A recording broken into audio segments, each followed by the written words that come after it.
Assalamualaikum, bertemu lagi bersama Abel dalam Wanas Masonry. Hari ni Abel nak review power sprayer untuk kawas punya brand daripada Euroact model PPQ 4504. Okey, yang ni mempunyai 2300 watt, okey, 3 power lah, 1200 RPM, berat dia dalam 40 kilo bah.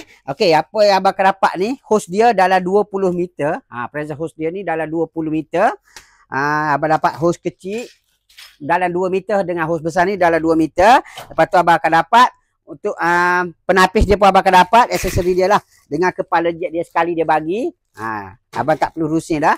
Aksesori dia yang dia bagi dekat aksesori dia dia bagi dekat abang.